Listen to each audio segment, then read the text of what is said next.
14. This is chapter number 14 and cost, volume, profit analysis.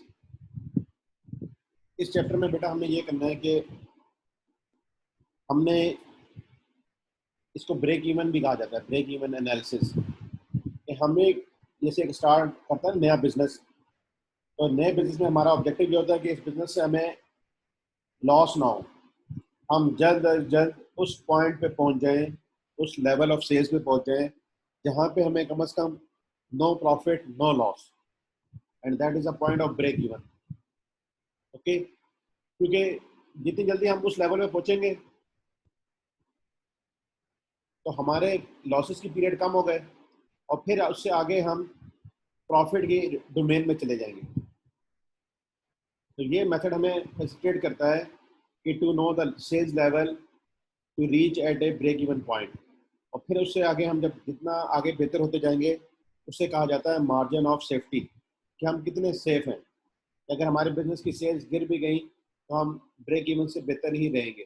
तो इस chapter में हमने ये चीज़ डिस्कस करनी है। Cost volume profit analysis is used to show how cost and profits change with changes in volume of activity. कि जब volume हमारा सेल्स हमारी बढ़ेगी तो हमारे प्रॉफिट पे क्या इम्पैक्ट है, सेल्स कम हो जाए तो प्रॉफिट पे क्या इम्पैक्ट है, एंड सो ऑन। और ये इम्पैक्ट क्यों आता है कि हमारे पास दो किस्म की कॉस्टें होती हैं, one is variable cost and one is fixed cost. Variable cost ये है कि जैसे जैसे सेल्स बढ़ती जाएंगी तो वेरिएबल कॉस्ट भी बढ़ेगी। जैसे हमने देखा है कल भी क्वेश्चन में, direct material cost, direct labour cost और वेरिएबल एफओसी कॉस्ट, ये सेल्स के साथ एसोसिएटेड है। सेल्स बढ़ेंगे तो ये भी बढ़ेंगे। On the other hand fixed cost is usually remain same at least in short term. Fixed cost में सेम रहना है, तो अब आपकी जो मर्जी सेल होती रहे फिक्स्ड कॉस्ट तो सेम है। इसका मतलब है कि एक सर्टेन लेवल ऑफ सेल्स के बाद आपको प्रॉफिट आना शुरू हो जाएगा। क्यों? क्योंकि आपने जस्ट एक जो फिक्स्ड कॉस्ट सेम थी ना, सिर्फ उसी को मीट करना था, वो आपने जब मीट कर ली तो आगे आपके लिए आसानी है। तो आज हम इस चीज को देखते हैं। Contribution margin facilitates analysis of cost volume profit. इसमें एक टर्म आ रही है कंट्रीब्यूशन मार्जिन। अभी हम इस पे आते हैं। पहले भी हमने अभी टारगेट कॉस्टिंग में क्वेश्चन में भी डिस्कस किया है। इनफैक्ट क्या होती है, sales minus variable cost. It is equal to sales minus variable expenses. It also allows approximation of profit for decision making. ये हमें अलाउ करती है, हमें फैसिलिटेट करती है कि हम प्रॉफिट को अप्रॉक्सीमेट कर सकें, अंदाजन प्रॉफिट निकाल सकें। The same can be used in planning and evaluating the profit resulting from change in volume और कॉस्ट। और हमें ये भी हेल्प करेगी कि जब वॉल्यूम चेंज हो रहा है, ज़्यादा नंबर ऑफ यूनिट सेल हो रहे हैं, कम यूनिट्स ऑफ सेल हो रहे हैं, तो हमारे प्रॉफिट के ऊपर क्या इम्पैक्ट आ रहा है। Hence, aid in selection of optimized product mix and sales target. Break-even point is often required to calculate the volume of sales required in a period, such as the financial year, to break even and make neither a profit nor a loss. The break-even point can therefore be calculated by dividing the total contribution required, total fixed cost, by the contribution per unit. हम per unit जितना contribution कमा रहे हैं उसको अगर हम fix cost से divide कर देंगे तो हमें पता लग जाएगा कितने नंबर ऑफ यूनिट्स हमें सेल करने चाहिए टू बी ब्रेक इवन। ये पॉइंट अभी आपको इस चैप्टर में कई फार्मूले आएंगे, उनमें भी समझ आ जाएगा। इसके इंट्रोडक्शन में क्या है, cost volume analysis stands for CVP, cost volume profit analysis, CVP कहा जाता है। It is used to show how cost and profit change with changes in the volume of activity. Volume of activity बात क्या है कि sales बढ़ जाए, sales कम हो जाए। CVP analysis is an application of marginal costing concept. इसमें हम बेटा जो यूज करते हैं ना, वो मार्जिनल कॉस्टिंग यूज करते हैं, हम इसमें एब्जॉर्प्शन कॉस्टिंग यूज नहीं करते। यानी कि इसमें जो इनकम स्टेटमेंट बनती है, जिसमें हमने कल टारगेट कॉस्टिंग भी क्वेश्चन किया था, sales less variable cost, contribution आएगा, फिक्स्ड कॉस्ट लेस करेंगे तो प्रॉफिट आएगा। तो ये इनकम स्टेटमेंट वाला जो फॉर्मेट है that is of marginal costing.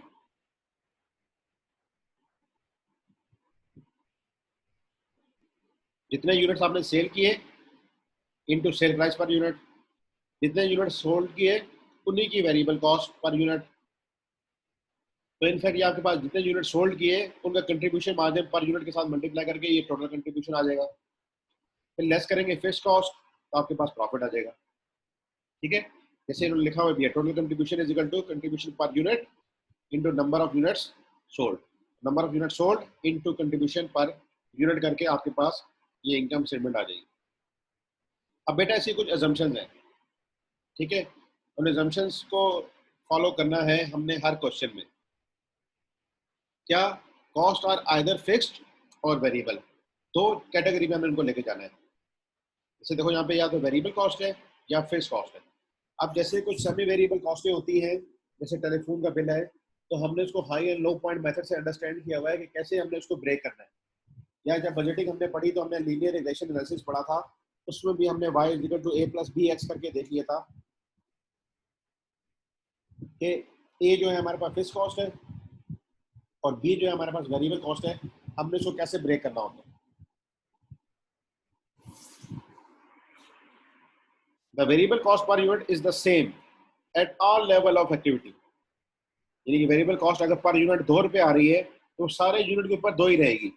हम यहाँ पे ये सपोज करते हैं कि इसके अंदर इकोनॉमीज ऑफ स्केल या बल्क डिस्काउंट ये चीजें हमें नहीं मिलेंगी। ठीक है बेटा, whereas total fix cost are a constant amount in each period, और फिक्स कॉस्ट को हम समझते हैं कि ये सेम रहेगी इन टोटल, फिक्स कॉस्ट में भी चेंज नहीं होना, वेरिएबल कॉस्ट में पर यूनिट चेंज नहीं होना और फिक्स कॉस्ट में टोटल में चेंज नहीं होना। Fixed costs are normally assumed to remain unchanged at all levels of output, at least in the short term. ये सेम रहेगी at all levels of output. आप 10 यूनिट बनाए, 20 बनाए, 50 बनाए, क्योंकि आपकी फैक्ट्री का फिक्स कॉस्ट है, जैसे रेंट है, डेप्रिसिएशन है, वो सेम रहेगी। The contribution per unit is constant for each unit sold. Contribution भी पर यूनिट क्या रहेगा, सेम रहेगा। क्यों, अभी अगली बात भी आ रही है। Sales price per unit is constant, जब सेल्स प्राइस भी कांस्टेंट है, वेरिएबल कॉस्ट भी कांस्टेंट है, तो कंट्रीब्यूशन मार्जिन भी कांस्टेंट ही रहेगा।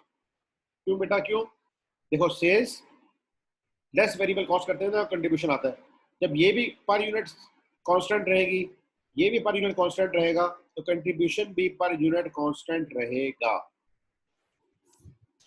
Okay,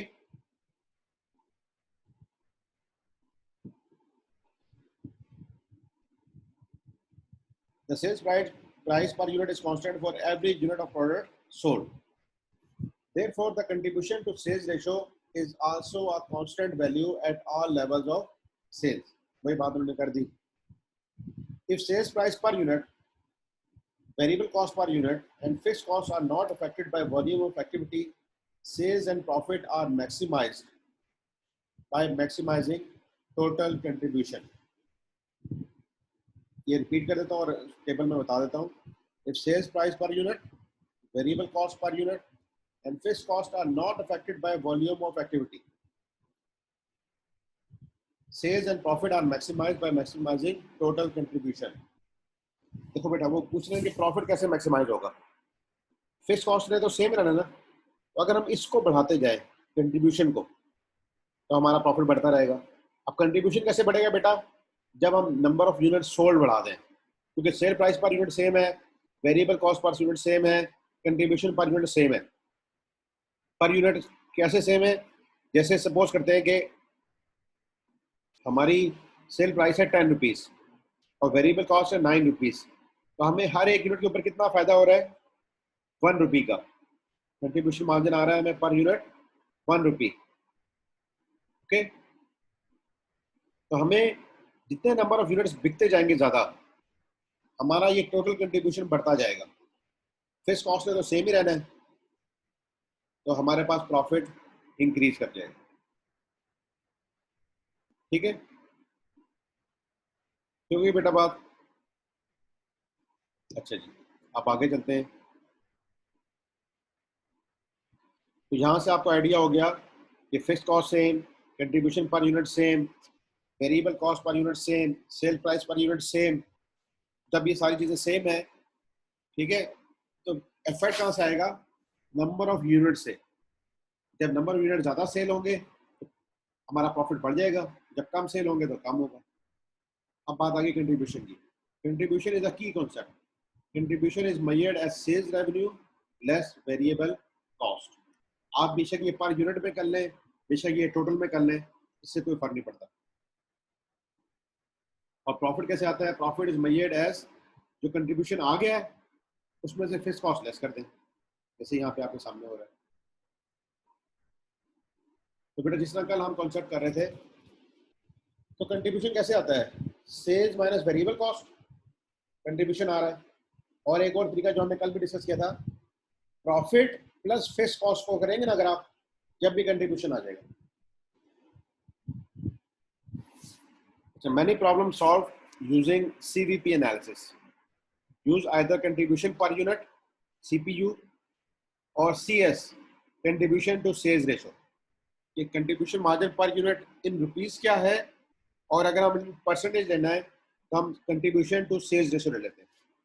contribution to sales ratio या इसको कंट्रीब्यूशन मार्जिन रेशो भी कहते हैं। ये कंट्रीब्यूशन को आप डिवाइड कर देते हैं सेल्स में, कंट्रीब्यूशन डिवाइड कर देते हैं सेल्स में। जैसे कल भी हमने किया था, वो 53.7 आ रहा था। Contribution per unit, it is assumed that contribution per unit, that is sales price minus variable cost, is a constant amount over all sales volume. Contribution per unit जो है ना वो सेम रहेगा हर लेवल पे। कैसे बेटा आए देखते हैं। A company makes and sells a single product.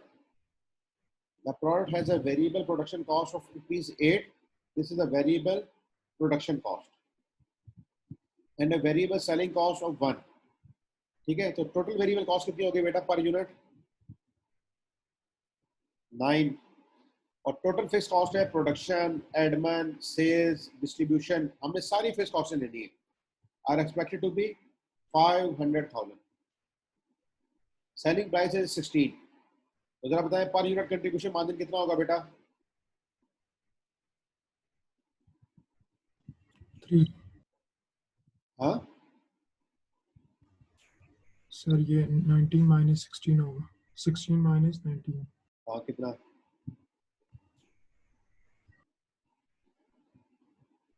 Sir ये तो कंट्रीब्यूशन लॉस आ जाएगा। क्या हो गया? 7 आ रही है सर। जी शाबाश। 16 सेल प्राइस है और वेरिएबल कॉस्ट है 9, तो 7 आ गया। ओके, हमारी फिक्स कॉस्ट है 500,000। तो कोई आप में से मुझे बताएगा कि हम कितने नंबर ऑफ यूनिट सेल करेंगे तो हमें ना प्रॉफिट होगा ना लॉस?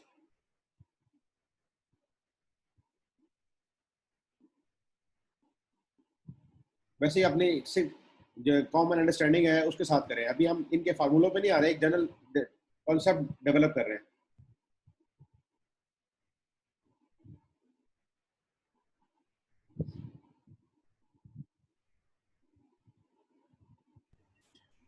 सर ये 71428।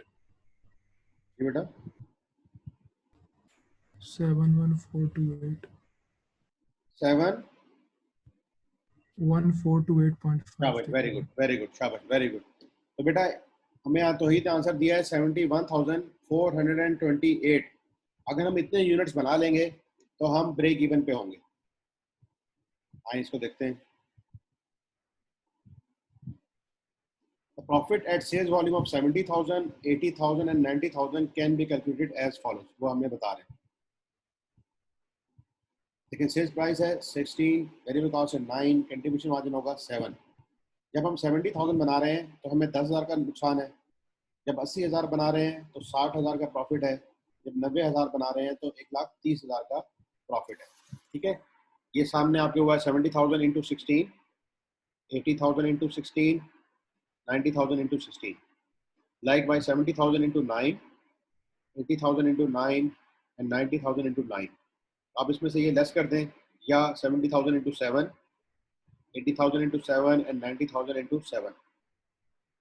तो आपको ये पता लग रहा है कि जो ब्रेक इवन है ना, यानी कि जीरो प्रॉफिट जीरो लॉस, वो 70 और 80 के दरमियान नहीं है।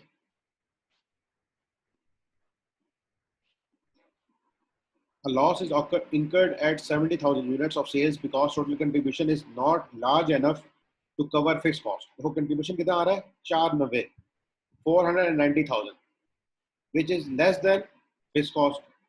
यहाँ पे contribution मार्जिन आ रहा है 560,000 which is greater than fixed cost. That's why we are getting profit of 60,000. Okay? इस समय बेटा मैंने आपको कहा था ना कि हम सेल्स रेवेन्यू में से वेरिएबल कॉस्ट लेस करें तो कंट्रीब्यूशन आता है. इसी तरह अगर हम प्रॉफिट में फिक्स कॉस्ट ऐड कर देंगे ना तो जब भी कंट्रीब्यूशन आ जाता है. आपके सामने देखो 60,000 प्लस 500,000 करें तो 560 आ जाता है. Profit increases as sales volume increases and the increase in profit is due to the increase in total contribution as sales volume increases. देखो फिक्स कॉस्ट तीनों लेवल पे सेम है. जैसे जैसे कंट्रीब्यूशन बढ़ रहा है और कंट्रीब्यूशन क्यों बढ़ रहा है कि नंबर ऑफ यूनिट्स बढ़ रहे हैं. as sales volume increases somewhere between 70,000 and 80,000 there is a number of units which if sold would result in neither a profit or nor a loss. This is known as the break-even position or break-even point. The contribution line could have been completed without calculating the sales and variable cost by simply multiply the quantity sold by the CPU. यार अगर हमें contribution वाली line निकालनी है ना तो ये ऊपर वाली दो लाइनें निकालने की जरूरत नहीं है. हम क्या करें स्ट्रेट अवे 70,000 को मल्टीप्लाई कर दें 7 से.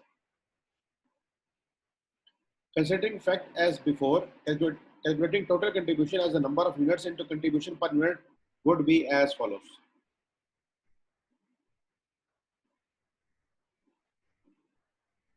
ये देखो 16 minus 8 minus 1 7 आ गया.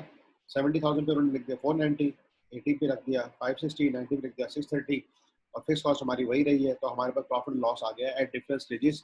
तो हमें पूरी इनकम स्टेटमेंट बनाने की जरूरत भी नहीं है. हम स्ट्रेट अवे कंट्रीब्यूशन मार्जिन से अगर स्टार्ट ले लें तो जब भी काफी है.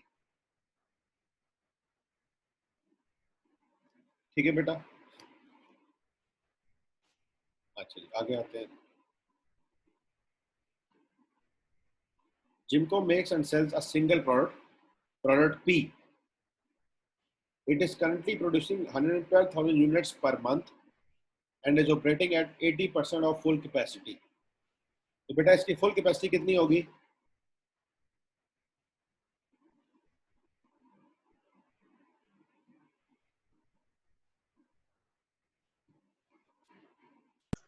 Very good.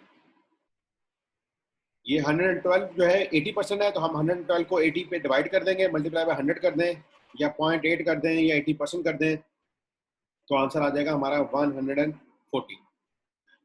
ठीक है बेटा. ये क्या बात की है हमने यहाँ पे मैं बता देता हूँ ताकि ये टारगेट कॉस्टिंग में भी उस दिन क्वेश्चन में था.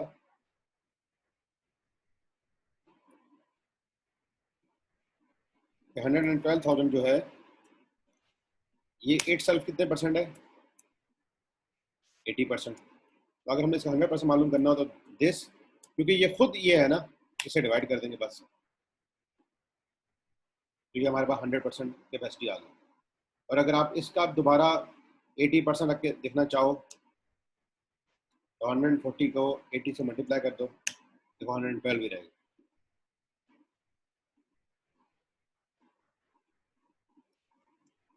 अच्छा जी. Total monthly cost at the current level of capacity are.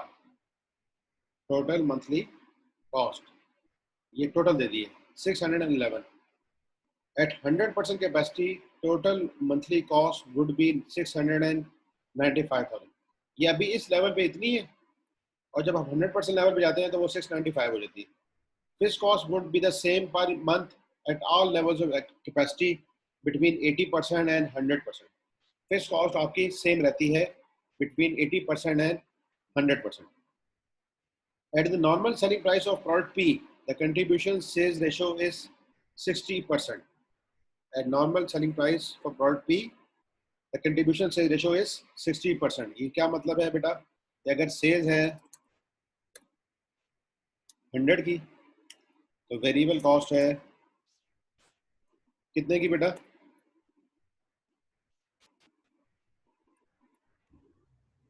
बताएं. 40 की. Very good. 40 ये आ जाएगी और ये आ जाएगा हमारे पास 60. ठीक है. और अगर हम CS रेशो निकालना चाहें, that is contribution divide by sales 0.6, या अगर उसको परसेंटेज में शो करना है तो 60%। इसको कंट्रीब्यूशन मार्जिन रेशो भी कहते हैं, कंट्रीब्यूशन सेल्स रेशो या कंट्रीब्यूशन मार्जिन रेशो। और यहीं पे बेटा आप याद समझ लो कि वेरिएबल कॉस्ट रेशो भी अगर निकालनी है, किससे निकलेगी? Variable cost divide by sales, ठीक है। इसको भी अगर हम परसेंटेज में शो करना चाहें तो परसेंटेज में शो करते हैं, और अगर परसेंटेज में शो नहीं करना चाहते तो हम इसको इस तरह भी लिख सकते हैं 0.4, ठीक है। और इसी तरह इसको भी हम लिख सकते हैं, यानी आपको पता होना चाहिए कि 60% का मतलब क्या है, 0.6 भी होता है, ठीक है। और वेरिएबल कॉस्ट रेशो इस तरीके से भी निकाली जा सकती है, कैसे बेटा? मैं यहाँ लिखता हूँ +1 माइनस दिस रेशो, ठीक है, +1 minus contribution to sales ratio, +1 यानी कि 1, चलो इसको डालते हैं 1 माइनस कंट्रीब्यूशन रेशो, जैसे +1 किया हमने, माइनस कर दिया अगर इसमें से ये, तो ये फिर भी वेरिएबल कॉस्ट रेशो निकल आती है। एंड लाइक वाइज कंट्रीब्यूशन जो रेशो है ये इस तरीके से भी निकल सकती है, 1 माइनस वेरिएबल कॉस्ट रेशो,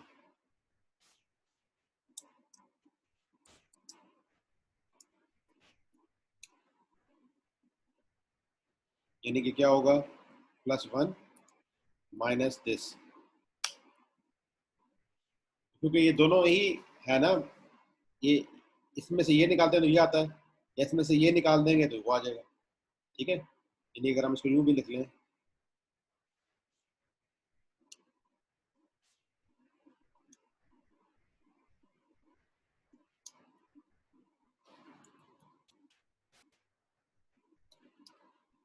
ठीक है, तो बेटा एक ही बात है ना, समझ आ गई? तो 1 माइनस करके भी निकाला जा सकता है और इसमें भी निकाला जा सकता है। कोई डाउट इसमें बेटा किसी को, या रिपीट करूं? हमने इसमें दो चीज़ें देख ली हैं, कंट्रीब्यूशन टू सेल्स रेशो और वेरिएबल कॉस्ट रेशो, और इनका रिलेशनशिप बनता है सेल्स के साथ ही। चलो शाबाश, अच्छा बेटा आगे चलते हैं।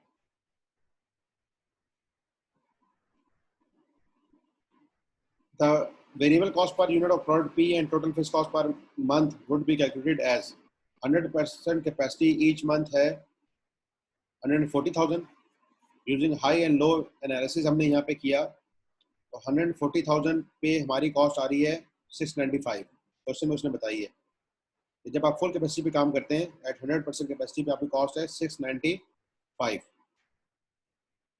ये आ गई।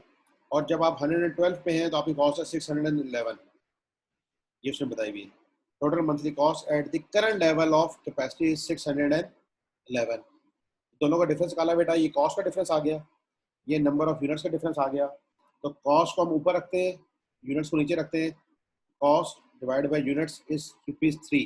तो हमें पता लग गया कि वेरिएबल कॉस्ट जो है ना वो 3 है पर यूनिट। वेरिएबल कॉस्ट कितनी है बेटा? 3। ओके, जहाँ तक बात क्लियर हो गई? अच्छा जी, अब अगर हम इसको इक्वेशन में प्लेस करें तो हम मालूम कर सकते हैं कि हमारी फिक्स कॉस्ट कितनी है। 140,000 पे टोटल कॉस्ट है 695, तो 140,000 की वेरिएबल कॉस्ट कितनी होगी? 140,000 इंटू 3, 420,000, तो फिक्स कॉस्ट हमारी आ जाएगी 275,000। अब 275,000 हमारी कॉस्ट 80% लेवल पे भी यही होगी और 100% लेवल पे भी यही होगी, तो हमें फिक्स कॉस्ट का पता लग गया।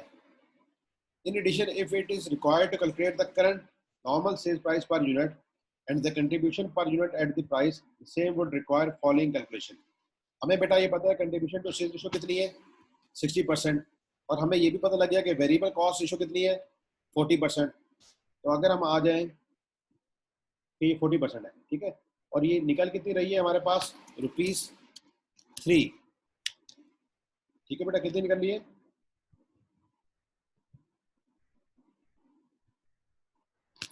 ₹3। तो आप में से कोई बता सकता है कि सेल्स की प्राइस क्या होगी?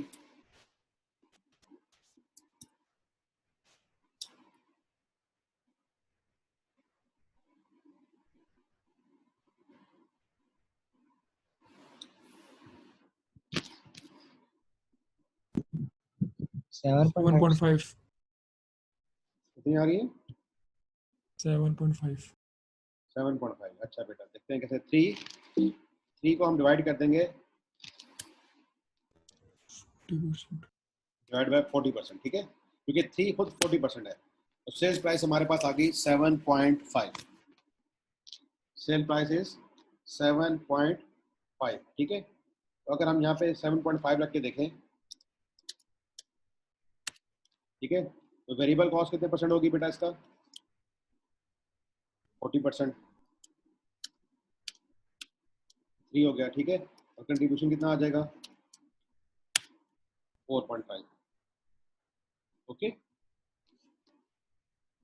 3 वेरिएबल कॉस्ट आ जाएगी, कंट्रीब्यूशन आ जाएगा 4.5। तो हमारे पास सेलिंग प्राइस आ गई 7.5 और कंट्रीब्यूशन आ गया 4.5। और कंट्रीब्यूशन टू सेल्स रेशियो अगर हम गाली भी है, तो sales revenue in each case could be calculated by dividing the total contribution for a given level of activity by the CS ratio, ठीक है। तो कंट्रीब्यूशन मार्जिन रेशियो कैसे आता है? Contribution per unit divide by selling price per unit. तो यहाँ तक बेटा बातें समझ आ गई?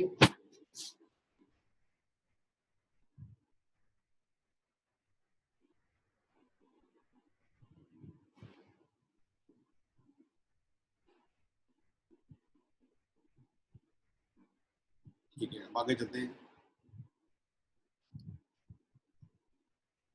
अब हमें यहाँ बताया गया था क्वेश्चन में कि सेल प्राइस कितनी है, बताया गया था सेल प्राइस का, तो यहाँ पे कुछ नहीं बताया गया। चलो आगे चलते हैं।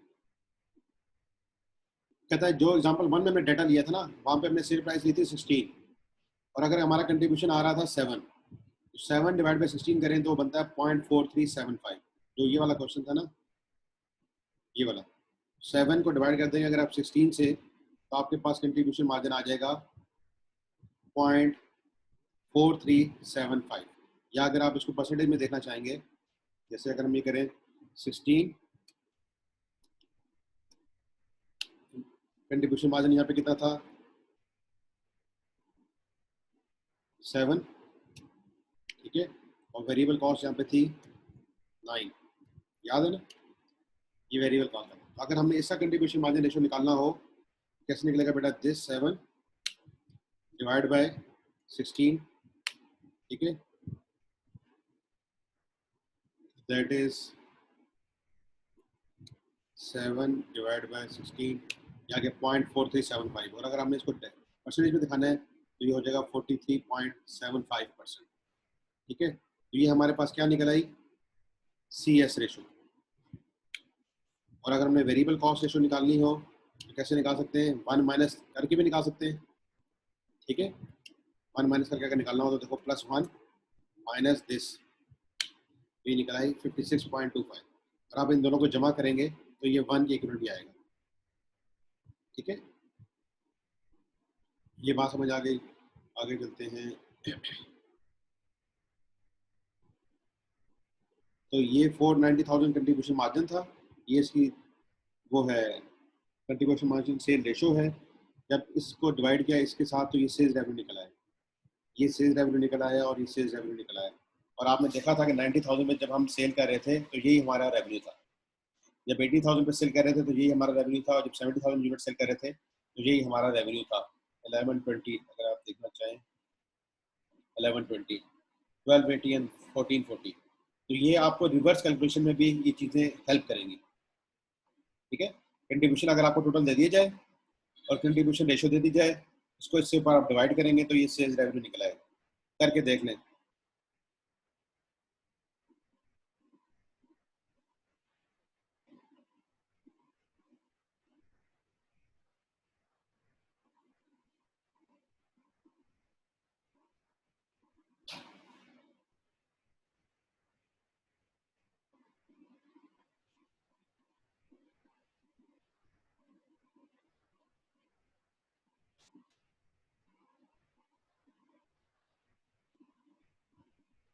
जी बेटा बात समझ आ गई?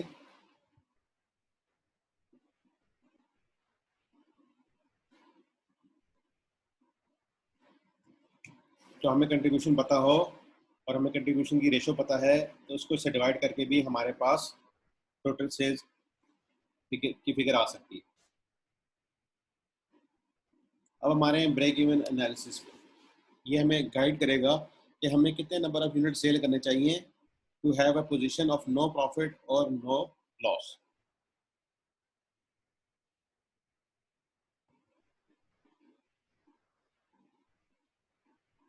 मैनेजमेंट को ये क्यों जरूरत होती है? Identify the minimum volume of sales that must be achieved in order to avoid a loss. Assess the amount of risk in the budget by comparing the budgeted volume of sales with the break-even volume. कि हमें break even हमारे से 100 units होने चाहिए cell करने के लिए जब प्रॉफिट और ना लॉस हो, और हमने बजट बनाया है 150 यूनिट्स पे। इसका मतलब है कि 50 यूनिट्स अगर हमारे कम हो गए तो हम ब्रेक इवन पे पहुंच जाएंगे। तो ये इससे हम मेजर करते हैं मार्जिन ऑफ सेफ्टी। ये भी अभी इस चैप्टर में आएगा। Estimate the inflow of cash required by the business before it starts generating its own funds. क्योंकि देखो ना, जब आप बिजनेस स्टार्ट करते हो तो बेटा पहले दिन ही आप ब्रेक इवन पे नहीं पहुंच जाते। तो वो ये असेस करते हैं कि हम कितने दिनों में ब्रेक इवन पे पहुंचेंगे और उतने दिनों के लिए हमारे पास कितना पैसा होना चाहिए। ये नहीं होता कि आप बिजनेस स्टार्ट कर लोगे और कहोगे बस अब हम ब्रेक इवन पे आ जाएंगे और हमारे पास बिजनेस खुद ही कैश जनरेट करना शुरू कर देगा। ऐसा नहीं होता। ब्रेक इवन पॉइंट पे हमारा प्रॉफिट क्या होता है? 0 होता है। अब हम ब्रेक इवन जो पॉइंट मालूम करेंगे वो बहुत आसानी से, जो हमने सीवीपी की चीजें भी देख ली है, यानी variable cost ratio, contribution margin ratio, उसकी मदद से हम ये आसानी से करते चले जाएंगे। अच्छा बेटा, जब ये बात आप समझ रहे हो कि at the break even point the profit is 0, इसका मतलब क्या है बेटा? जरा अगर आप शार्प माइंडेड हो और अकाउंटिंग में दिल लगता है, तो इफ प्रॉफिट इज 0 इसका मतलब क्या है? Total contribution is exactly equal to total fixed cost. जब हमारा प्रॉफिट 0 आ रहा है तो इसका मतलब है कंट्रीब्यूशन और फिक्स्ड कॉस्ट दोनों क्या हो चुकी है? सेम हो चुकी है। जैसे अभी हम आए, अगर इस पार्ट को देखें, यहाँ हमने देखा कि कंट्रीब्यूशन कितना है? 490 और फिक्स्ड कॉस्ट कितनी है? 500,000। तो हमारा लॉस आ रहा है ना। तो बेटा जब हम कहें 0 प्रॉफिट आए तो ये फिगर और ये फिगर बराबर होंगी, दोनों, ये दोनों फिगरें बराबर होंगी। एग्रीड इस बात से? Yes sir. शाबाश, ये पॉइंट आप ध्यान में रखना है। तो ये कई आपके एमसीक्यूज और क्वेश्चंस को ना सिंप्लीफाई करेगा। At the break even point the profit is 0। if the profit is 0, total contribution is exactly equal to total fixed cost. We therefore need to establish the volume of sales at which fixed cost and total contribution are the same amount. हमने वो volume देखना है जहां पर ये same होती है। जैसे तौहीद ने मुझे बताया था 71,400 कुछ यहाँ पे जाके फिक्स हो रही और फिक्स कॉस्ट और कंट्रीब्यूशन सेम आ रहा है और प्रॉफिट 0 है, तो हमने वो मेजर करना है, एस्टेब्लिश करना है। Therefore, a number of methods of calculating the break-even point when the total fixed cost for the period are known. अगर हमें टोटल फिक्स्ड कॉस्ट पता होगी ना तो हमारे लिए आसानी हो जाएगी। कैसे आसानी हो जाएगी? आइए देख लेते हैं। The first method is to calculate the break-even point using the contribution per unit. अगर हमें 1 यूनिट का कंट्रीब्यूशन पता है, जैसे तौहीद ने जो आंसर निकाला होगा ना, वो कैसे निकाला होगा? टोटल फिक्स्ड कॉस्ट थी 5 लाख और हमें 1 यूनिट पे कंट्रीब्यूशन मिला था 7 रुपीज। तो 500,000 को हमने जब 7 से डिवाइड किया तो हमें पता लगा कि 71,400 कुछ यूनिट्स हम जब सेल करेंगे तो हम ब्रेक इवन पे होंगे। इसका ये एक पहला फार्मूला है बेटा, shortcut. Break even points in sales units अगर आपने मालूम करना है, किस में मालूम करना है? यूनिट्स में। कितने यूनिट्स के हम सेल करें। जब यहाँ यूनिट है ना बेटा, तो यहाँ भी यूनिट ही लिखेंगे, कंट्रीब्यूशन पर यूनिट लिखेंगे जब आपने सेल्स के यूनिट्स मालूम करने। ठीक है, और ये फार्मूला कब अप्लाई होगा? जब हम एक प्रोडक्ट को सेल कर रहे हैं। अभी हम आगे जाके इस चैप्टर में मल्टी प्रोडक्ट भी पढ़ेंगे।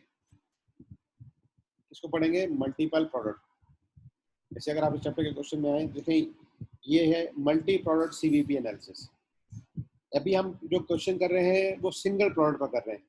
अब कंपनी सिर्फ एक प्रोडक्ट तो नहीं बेचती ना, कंपनी तो ज़्यादा सारी प्रोडक्ट्स बेचती है, तो हम मल्टी प्रोडक्ट का भी ब्रेक इवन एनालिसिस करेंगे, लेकिन अभी पहले हम सिंपल समझ रहे हैं एक सिंगल प्रोडक्ट का।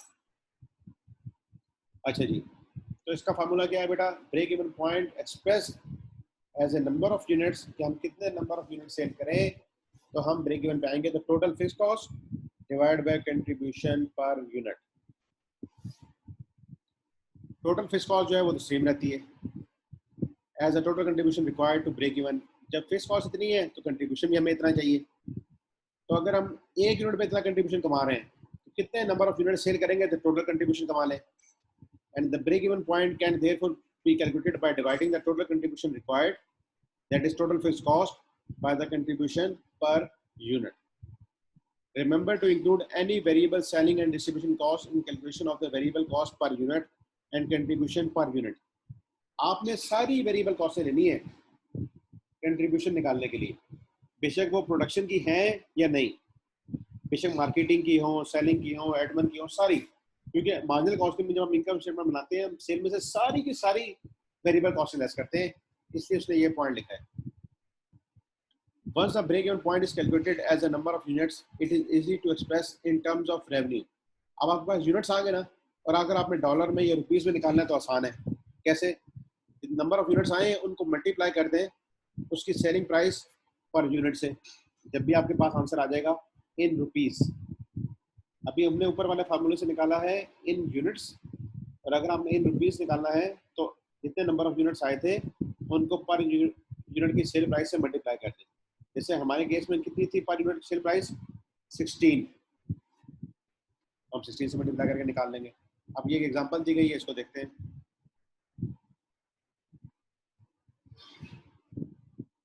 बेटा जरा इसका वॉल्यूम में बताओ ब्रेक इवन।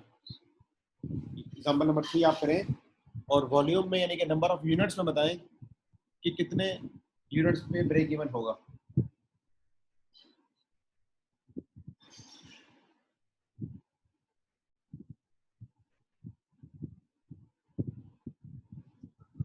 अच्छा जी, 75,000 आपने बताया। अच्छा बेटा आप बताओ सेल्स रेवेन्यू इन रुपीस।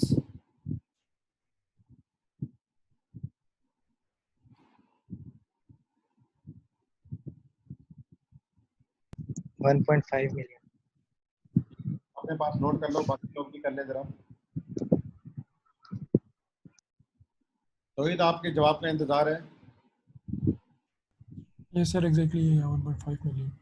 ठीक है, बाकी बताएं बेटा।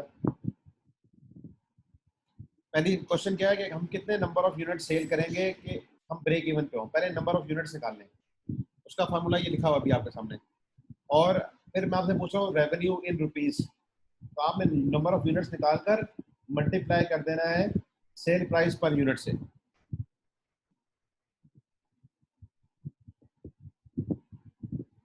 चलो शाबाश। अच्छा जी, तो ब्रेक इवन के यूनिट्स आ गए 75,000 और उसका रेवेन्यू आ गया 1.5 मिलियन। ठीक है, अब बेटा नीचे एक और तरीका आ रहा है कि ब्रेक इवन सेल्स रेवेन्यू अगर मालूम करना है यानी कि रुपीस में, उसका भी एक शॉर्टकट है। वो क्या है बेटा? ये जो ऊपर वाला फार्मूला था ना, ये था fix cost divide by contribution per unit, तो ये यूनिट में देता था। लेकिन अगर हम ये कर देंगे ना, ये fix cost divide by contribution to sales ratio, अब हम निकाल रहे हैं रुपीस में, तो हम यहाँ नीचे कंट्रीब्यूशन पर यूनिट नहीं लिखेंगे बल्कि कंट्रीब्यूशन टू सेल्स रेशो लिख देंगे, तो फिर हमारे पास स्ट्रेट अवे आंसर आ जाएगा 1.5 मिलियन। तो जरा इस क्वेश्चन में पहले आप ये बताएं कि कंट्रीब्यूशन टू सेल्स रेशो क्या है। एग्जांपल 3 में कंट्रीब्यूशन टू सेल्स रेशो कितनी आ रही है?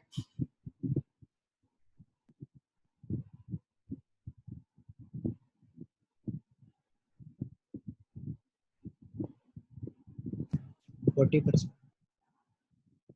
20%। 40%.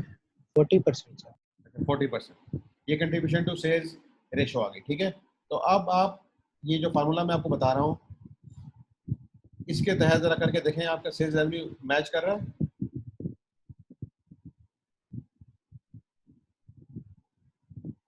Yes sir. ठीक है, तो हमारे पास एक शॉर्टकट भी आ गया या हम फिक्स कॉस्ट रखी और उसको हमने डिवाइड कर दिया कंट्रीब्यूशन सेल्स रेशो से, तो हमारे पास आंसर आ गया है 1.5 मिलियन। ये उन्हीं क्वेश्चन को कैरी किया उन्होंने 600,000 डिवाइड बाय 0.4, तो ये 1.5 मिलियन बन गया। और अगर आपने यहाँ पे भी यूनिट मालूम करने हैं तो वहाँ मल्टीप्लाई करते थे, यहाँ सेल प्राइस पर यूनिट से डिवाइड कर देंगे, तो हमारे पास आंसर आ जाएगा 75,000 यूनिट।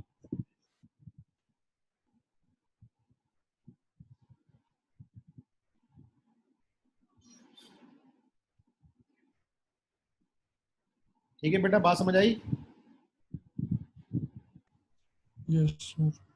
हमने रेवेन्यू निकालने के लिए हमें रेशो लेनी पड़ेगी, और अगर हमें फिर कहा जाए यूनिट्स मालूम करें तो फिर हम ये टोटल रेवेन्यू आ गया था, और अगर हमने नंबर ऑफ यूनिट्स मालूम करने हैं तो पर यूनिट सेल प्राइस से डिवाइड कर देंगे, तो हमारे पास नंबर ऑफ यूनिट्स भी आ जाएंगे। तो आज हम 4 फार्मूले सीख चुके हैं। एक फार्मूला सीखा कंट्रीब्यूशन सेल्स रेशो का, एक सीखा वेरिएबल कॉस्ट रेशो का, और एक हमने सीख लिया है ब्रेक इवन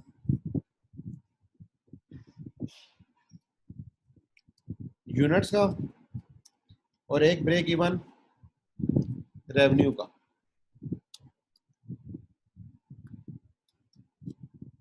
ठीक है, यूनिट्स में क्या है, फिक्स कॉस्ट डिवाइड बाय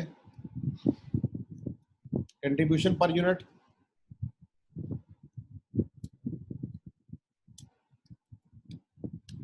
ये हमने किया।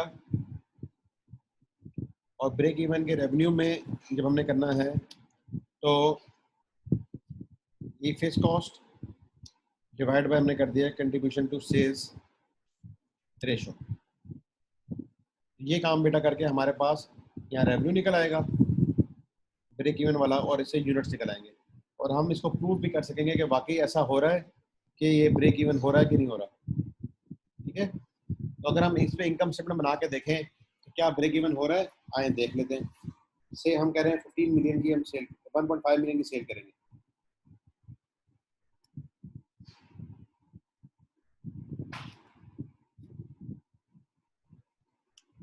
तो 1.5 मिलियन की हमने सेल करनी है। ठीक है बेटा,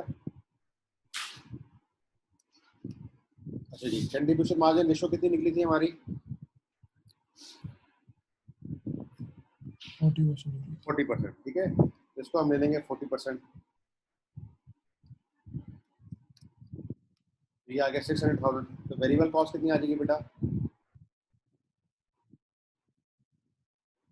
900,000। ठीक है, तो अगर हम इसको यूं भी यहाँ पे बना लें दिस, और वेरिएबल कॉस्ट आ गई हमारी दिस, कंट्रीब्यूशन मार्जिन ये आ गया। फिक्स कॉस्ट कितनी है बेटा हमारे इस क्वेश्चन में? 600,000। 6 लाख की है ना। जब 6 लाख की लेस करोगे प्रॉफिट कितना आएगा? 0। कंट्रीब्यूशन में से जब फिक्स कॉस्ट लेस करते हैं, ठीक है, तो प्रॉफिट आ जाएगा हमारे पास 0। तो हमने इम्प्रूव कर लिया कि वाकई ही ये वो सेल्स हैं जहाँ पे प्रॉफिट क्या आ रहा है, 0 आ रहा है। ओके, क्लियर है बात बेटा? और अगर हम नंबर ऑफ यूनिट से जानना चाहें तो वो भी हम कर सकते हैं। हमने कहा था ये कितने 75,000 यूनिट्स है। ठीक है, 75,000 यूनिट्स। और ये 75,000 यूनिट्स कैसे आए थे? हमने कहा है कि हम इसको डिवाइड कर देंगे किससे? 20 थी price, this divide by this, 75,000 units आ रहे हैं, और इन यूनिट्स के ऊपर ये हमारा बन रहा है प्रॉफिट 0। कैसे बनेगा? वेरिएबल कॉस्ट क्या थी पर यूनिट? 12। ठीक है बेटा, इसको भी अगर आप देखो डिवाइड बाय दिस 75,000, और इसी तरह कंट्रीब्यूशन मार्जिन कितना आ जाएगा? This minus this. तो अगर आप इसके साथ भी इसको करोगे 75,000 इंटू 8, 600,000 फिक्स कॉस्ट टोटल में रहती है, इसके साथ हमें कुछ करने की जरूरत नहीं है। तो हमारे पास इस 75,000 यूनिट्स के ऊपर जो है प्रॉफिट वो 0 आ रहा है। ठीक है बेटा, समझ गए बात?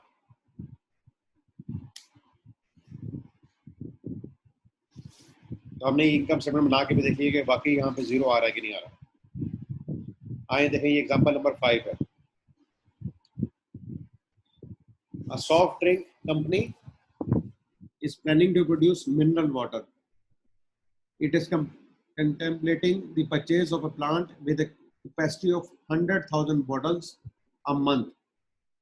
For the first year of operation, the company expects to sell between 60,000 to 80,000 bottles. The budget costs at each of the two levels are as follows. 60,000 bottles होंगी तो क्या रहेगी, और 80,000 bottles होंगी तो क्या रहेगी। आप बेटा, आपको पता है कि मटेरियल कॉस्ट जो है वो वेरिएबल होती है, लेबर कॉस्ट भी वेरिएबल होती है। फैक्ट्री ओवरहेड कॉस्ट के अंदर दो चीज़ें शामिल होती हैं, one is fixed and other is variable. इसी तरह एडमिन एक्सपेंसेस हैं, इनके अंदर भी कुछ फिक्स पार्ट हो सकता है और कुछ वेरिएबल हो सकता है, या ये भी हो सकता है कि सारी फिक्स्ड हो। It's depends. The production would be sold through retailers who will receive a commission of 8% of sale price. तो बेटा ये कमीशन जो 8% हम पे कर रहे हैं, ये वेरिएबल है या फिक्स्ड? ये वेरिएबल है। अच्छा नहीं, फिक्स हो जाएगा ये। नहीं बेटा, ये वेरिएबल है, और वेरिएबल के लिए आप ये बात ध्यान में रख लो कि ज्यादातर जो वेरिएबल चीजें होती है ना, that's depend on the sale price. That's depend on the sale price. आप जितनी सेल करेंगे उस हिसाब से आपने इसको कमीशन देना है। That's why it is variable. In order to calculate the break-even point in rupees and units, if the company decided to fix the sale price at rupees 16 per bottle, उन्होंने कहा हम सेल प्राइस रख रहे हैं 16 रुपए। Please see the below working. अब हम देखते हैं क्या हो रहा है। टोटल कॉस्ट निकाल लें हम, फिर हम वेरिएबल कॉस्ट निकाल लें, फिर हम फिक्स कॉस्ट निकाल लें। टोटल कॉस्ट है 60,000 बॉटल्स पे और 80,000 बॉटल्स पे। ये क्वेश्चन में गिवन है। मटेरियल की ये वाली प्राइस भी गिवन है, ये भी गिवन है, ये देख लें आप, 360 एंड 480। तो पहले हम मटेरियल को समझते हैं, 360 एंड 480। ठीक है बेटा, तो दोनों के दरमियान डिफरेंस कितने बॉटल्स का है? 20,000 बॉटल्स का। हमने बॉटल्स का डिफरेंस निकाला, फिर हमने कॉस्ट का डिफरेंस निकाला। तो 20,000 बॉटल्स के लिए हमें 120,000 एक्स्ट्रा देने पड़ते हैं। देखो ना, 60,000 पे दे रहे हैं 360 और 80 पे दे रहे हैं 480। तो एडिशनल 20 के लिए हमें देने पड़ रहे हैं 120। तो बेटा पर बॉटल कितना देना पड़ रहा है हमें? 6। यहाँ पे देना पड़ रहा है 3, यहाँ पे देना पड़ रहा है 1.5 और यहाँ देना पड़ रहा है 0.5। ओके, ये पर बॉटल आ गया। It means this is the increase in cost by an additional bottle. अच्छा जी, अब आपकी 60,000 बॉटल्स बननी थी ना, तो 60,000 बॉटल्स को अगर हम 6 से मल्टीप्लाई करें तो कितने बनेगा? 360। 60,000 बॉटल्स को हम 3 से मल्टीप्लाई करें बनेगा 180। 60,000 को हम मल्टीप्लाई करें 1.5 से बनेगा 90 एंड 60,000 को हम 0.5 से मल्टीप्लाई करें तो बनेगा 6। कितना बनता है बेटा ये? तो ये 300,000 आ जाएगा। ठीक है, 300 नहीं बल्कि कितना, 30,000। तो ये हमारे पास आ जाएगा बेटा 30,000। ठीक है ना, यहाँ गलत लिखा हुआ है ये। अच्छा, अब ये आपके पास कॉस्ट आ गई और ये टोटल कॉस्ट थी 360 में से 360 जब आपने निकाले तो बाकी रिमेनिंग बचेगी फिक्स कॉस्ट। इस केस में, मटेरियल केस में कोई फिक्स कॉस्ट नहीं है। लेबर के केस में 20,000 फिक्स आ रही है, फैक्ट्री ओवरहेड के केस में 30,000 फिक्स आ रही है और एडबन के केस में 70,000 फिक्स आ रही है। ठीक है, ये 30 है। तो आपको टोटल फिक्स कॉस्ट पता लगी 120,000। फिक्स कॉस्ट आपको पता लगी 120,000। तो बेटा यहाँ से बात समझ आ गई कि फिक्स कितनी है टोटल में और वेरिएबल कॉस्ट पर यूनिट कितनी है, ये हमें पता लग गई। ये वर्किंग समझ आ गई है, तो आगे चलते हैं।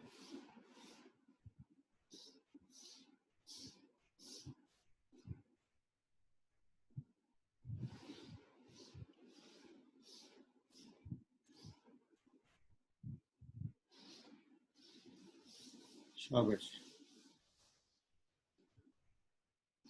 अब कैलकुलेशन ऑफ वेरिएबल और फिक्स होगी। ठीक है ना, ये तो हमने निकाल ली पर बॉटल 11 प्लस हमने कमीशन क्या देना है रिटेलर को? 8%। दैट इज 16 का 8% हो गया 1.28। अब वेरिएबल कॉस्ट पर बॉटल हो गई है हमारी 12.28। अगर हम कंट्रीब्यूशन पर बॉटल निकालेंगे तो 16 माइनस 12.28 दैट इज 3.72। और अगर हम कंट्रीब्यूशन मार्जिन रेशो निकालें या कंट्रीब्यूशन टू सेल्स रेशो निकालें तो that is 3.72 divide by 16, that is 23.25। तो बेटा यहाँ तक आपको कंट्रीब्यूशन टू सेल्स रेशो निकालना भी आ गई। तो अगर हमारे पास ब्रेक इवन का फार्मूला देखें तो क्या था, fixed cost divide by contribution margin per unit या कंट्रीब्यूशन टू सेल्स रेशो। तो आपके पास कंट्रीब्यूशन पर यूनिट भी आ गया 3.72 और उसकी रेशो भी आ गई है। हम फिक्स्ड कॉस्ट को डिवाइड कर देंगे 3.72 से, तो इतनी बॉर्डर्स आ गई। अगर हमने क्या करना है, ब्रेक इवन, और हम इसको मल्टीप्लाई कर दें अगर 16 से तो सेल्स रेवेन्यू भी आ गया। सेल्स रेवेन्यू भी हमारे पास आ गया। ये 5,16,000 की अगर हम सेल करेंगे तो हम ब्रेक इवन पे होंगे, ठीक है, या हम इतनी बॉटल सेल्स करेंगे तो ब्रेक इवन पे होंगे। तो हम इसको चेक भी कर सकते हैं कि वाकई ऐसा हो रहा है कि नहीं हो रहा। 32,258 32,258, ठीक है, और एक यूनिट की प्राइस कितनी थी, 16, ठीक है। अच्छा, वेरिएबल कॉस्ट हमने कितनी निकाली थी बेटा इस केस में, 12.28, ठीक है। तो अगर हम इसको इससे मल्टीप्लाई करेंगे तो ये सेल आ गई। इसी तरह आ जाएगी वेरिएबल कॉस्ट, ठीक है। इसको हम निकालेंगे सेल में से, जब वेरिएबल कॉस्ट को लेस करेंगे तो क्या आएगा, कंट्रीब्यूशन मार्जिन, ठीक है। और फिक्स्ड कॉस्ट इस केस में हमारी कितनी थी, 120,000। तो आपने देख लिया आपका प्रॉफिट आ रहा है 0, ठीक है बेटा, बात समझ आ गई। ये कंट्रीब्यूशन मार्जिन था पॉइंट पर यूनिट 3.72, ये थे 12.28, तो हमने करके देख लिया। तो हमने ब्रेक इवन जब हमने निकाला है इन यूनिट्स,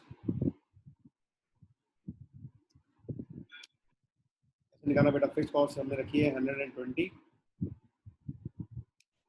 और कंट्रीब्यूशन में रखा है पर यूनिट 3.72। जब इसके साथ को डिवाइड किया और है 32,258, ये तो हमने यूज किया 32,258। और अगर हमें इस फार्मूले से निकालना है जब भी करके देख लेते हैं, ये आ गया।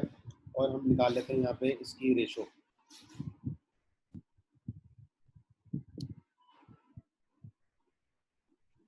इस डिवाइड बाय सेल्स, बन रहा है 0.23 या 23.2% बन रही है, ठीक है। इस तरह ये भी निकालनी है तो डिवाइड विद दिस, और आप इन दोनों को मिला के क्या बनती है, सेल्स। तो हम सेल्स की रेशो अगर अपने उत्साह से निकालेंगे वो कितनी आएगी, 100% ही आएगी, क्योंकि ये 100% को ही इन दो में डिवाइड किया, ठीक है। तो अब हमारे पास आ गया है 23.25, यहाँ पे लिख देते हैं,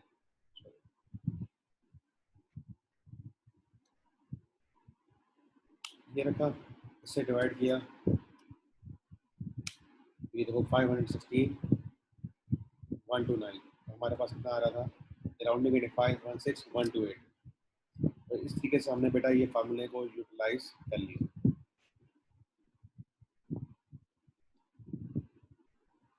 okay.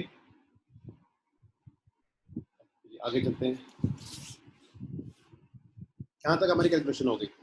In addition, computation of the break-even point in units if the company offer a discount of 10% of purchases of 20 bottles or more, assuming that 20% of the sales will be to buyers who will avail the discount, would be as follows. हमने कहा है कि अगर कोई बंदा 20 bottles या उससे ज़्यादा लेगा तो हम उसको 10% डिस्काउंट देंगे, ठीक है बेटा। तो average sale price before discount कितनी थी, 16, और आफ्टर डिस्काउंट कितनी हो जाएगी, 15.68, क्योंकि हम 10% डिस्काउंट दे रहे हैं, ठीक है, ऑन 20% ऑफ सेल्स। 20% सेल्स हमारी बन जाएंगी और उसके ऊपर हम दे देंगे 10% डिस्काउंट। तो नेट एवरेज सेलिंग प्राइस हमारी आ रही है 15.68, और वेरिएबल कॉस्ट पर बॉटल है कितनी, हमने निकाली थी ऊपर 11, और इसके अलावा हमने जो कमीशन रिटेलर को देना है वो 8% ऑफ द सेल्स प्राइस है। अब सेल्स प्राइस हमने निकाली है 15.68, उसका लिए हमने 8%, तो वेरिएबल कॉस्ट हमारी पर बॉटल हो गई है 12.25। ठीक है बेटा,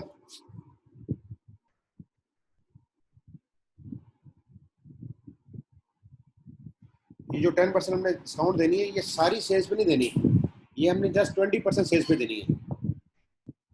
तो 20% सेल्स का 10% निकालेंगे तो कितना बनेगा 0.02। ठीक है, और जब 16 रुपए का 0.02 लेंगे तो वो आ जाएगा 0.32।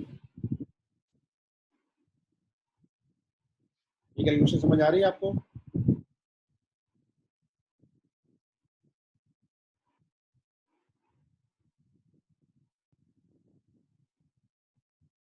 लेकिन 10% का मतलब होता है 0.1, 20% मतलब होता है 0.2। तो 0.1 को जब 0.2 से मल्टीप्लाई करेंगे आंसर आएगा 0.02, और 16 का जब 0.02 आप लेंगे तो आएगा 0.32। तो सेल प्राइस थी हमारी बिफोर डिस्काउंट 16, जब हम 20% लोगों को 10% डिस्काउंट देंगे तो एवरेज सेलिंग प्राइस हमारी बन जाएगी 15.68। 80% लोगों ने अवेल नहीं किया, 20% लोगों ने 10% डिस्काउंट अवेल किए, तो हमारे पास ये सेलिंग प्राइस आएगी बेटा। वेरिएबल कॉस्ट थी पर बॉटल जो हम प्रोडक्शन में कॉस्ट करते थे 11, रिटेलर की कमीशन है सेल्स प्राइस के ऊपर, सेल प्राइस आप हो जाएगी 15.68,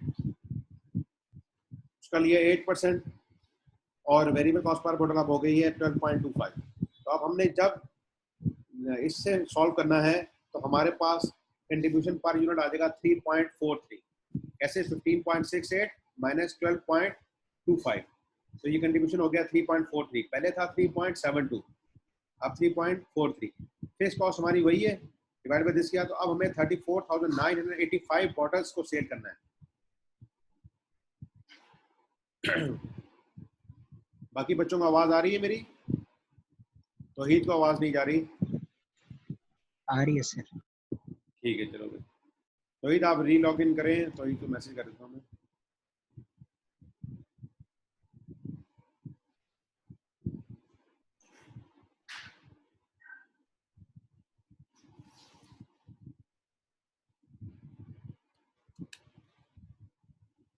अच्छा जी, अब हमें पता लगा हमें इतनी बॉटल्स बेचनी पड़ेगी, जब इतनी बॉटल्स बेचेंगे तो फिर हम ब्रेक इवन पे आएंगे। ये this is a break even point, क्योंकि हमने इंसेंटिव दिया है कि 20 बॉटल्स और ग्रेटर आप खरीदो, 20 बॉटल्स और आप ग्रेटर खरीदोगे तो हम आपको डिस्काउंट देंगे। तो बेटा आज हम इतना ही पढ़ते हैं, कल से इंशाल्लाह आगे हम पढ़ेंगे margin of safety. Margin of safety क्या होता है कि आप कितने % सेव हैं, क्योंकि आप जितना ब्रेक इवन पॉइंट से आगे होंगे ना, जैसे अभी आप सेल कर रहे थे ब्रेक इवन के लिए 34,985, ठीक है, जैसे हम यहाँ बना लें अगर 34,985 कितने हम यूनिट सेल कर रहे हैं, ठीक है, तो प्राइस हम कितने ले गए थे 15.68,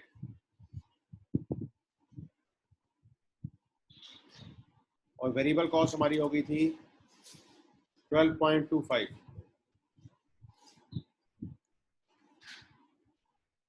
ठीक है, तो ये भी देखो हमारे यहाँ पे भी नो प्रॉफिट नो लॉस आ रहा है। अगर हम सेल करें सी 34 पे ब्रेक इवन था ना, हम क्या 40,000 यूनिट सेल कर रहे हैं, कितने बेटा 40,000, तो हम प्रॉफिट में आ गए। अब यहाँ पे हम निकालेंगे 40,000 और 34,000 का डिफरेंस कि हम कितने यूनिट से सेव है, ये हम डिस्कस करेंगे मार्जिन ऑफ सेफ्टी में। ये यूनिट्स में भी किया जाता है मैयर, और in terms of sales revenue भी मेजर किया जाता है। ये कल हम देखेंगे margin of safety in terms of units and in terms of revenue. ठीक है बेटा, तो ये चैप्टर आपको जरा थोड़ा सा इंटरेस्टिंग लगा होगा, इसमें कैलकुलेशन है और ये आपको हेल्प करेगा टारगेट कॉस्टिंग के चैप्टर में भी, बजटिंग के चैप्टर में भी, वेरिएंस एनालिसिस में भी, एंड सो ऑन। तो आज के लिए इतना ही। अस्सलाम वालेकुम व रहमतुल्लाहि व बरकातहू।